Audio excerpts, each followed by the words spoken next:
Welcome back to the channel. Today I'm showcasing the first room of my horror game project, which is basically a first-person psychological thriller set in an abandoned research laboratory. This is the review of Room 1, the tutorial zone, where players will learn about core mechanics before facing the horrors deeper in the facility. So without wasting any time, let's dive in. What happens is you basically wake up in what appears to be the entry hall of Kronos Research Facility.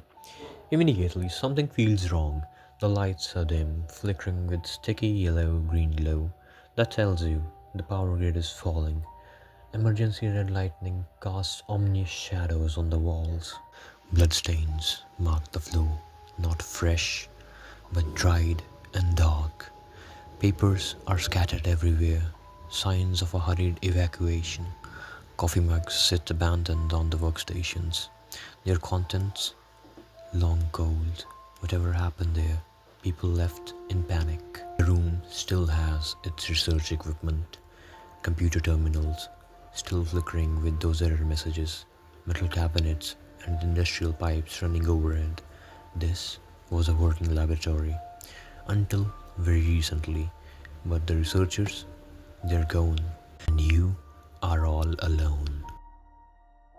Room 1 is designed to be safe. No enemies, no immediate threats, but it establishes the game's oppressive environment. The lighting is deliberately dim, forcing you to peer into the shadows. The emergency lights give everything a hellish red tint. Notice the environmental storytelling. Broken glass on the floor, blood spatter on the wall, and if you look closely enough, it's at chest height, suggesting violence. Computer monitors are still powered, but displaying nothing useful, just flickering screens. It's these small details that build a sense of dread.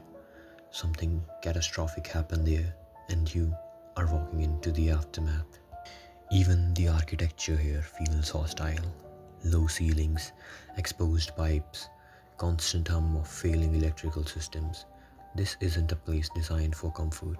It was built for a function, for containment, and it failed its purpose. Room 1 serves as the tutorial, teaching mechanics through found documents. There are 3 notes scattered around the room, and they tell the story of what went wrong here. When you approach any interactive object, a prompt appears. So let's read the first note. The first note is from Dr. Hassan, head of anomalous research, which introduces the game's primary enemy, the Watchers. Entities that can only move when you are not looking at them. Direct line of sight freezes them completely. Classic Weeping Angels mechanics, but with a twist. If you hear the sound getting closer, they are approaching. Do not look away and do not blink. Now let's move on to the second note. The second note warns about the environmental hazards happened there. Rodriguez's maintenance report reveals that the observation chambers, the rooms we'll be exploring, are malfunctioning. The walls are prolonged to visual focus. Let a surface too long and it starts closing in. Facilities containment systems interpret sustained observation as threat. So the core gameplay loop is established. You must observe the Watchers to survive. But observing anything for too long is dangerous. It's a constant tension. Let's move on to note 3, Project Oversight. The final note gives us the backstory and our mission. Dr. Sarachan, the project lead, left this log on day 47 of the experiment. Containment has failed. 4 entities, 4 Watchers remain active. The experiment was studying perception-dependent reality anchoring, basically things that only exist when you are looking at them. But the test subjects adapted, they learned, they cooperated. And here's the gut punch. The notes later reveal that the Watchers were researchers. These entities aren't monsters, they are victims, and we did this to them. And that's the moral horror at the heart of this game. Before you can leave Room 1, there's one essential item, the flashlight. Abandoned on one of the workstations, hovers and glows slightly, clearly a visual indicator that it's interactable. This is a mandatory pickup. The deeper rooms will be pitch black, and light becomes your primary survival tool. Once collected, the flashlight turns on automatically. Press F to toggle it on and off. Management will be crucial in later rooms.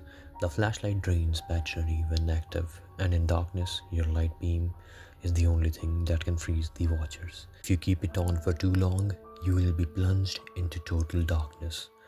When the battery dies, it's resource management horror.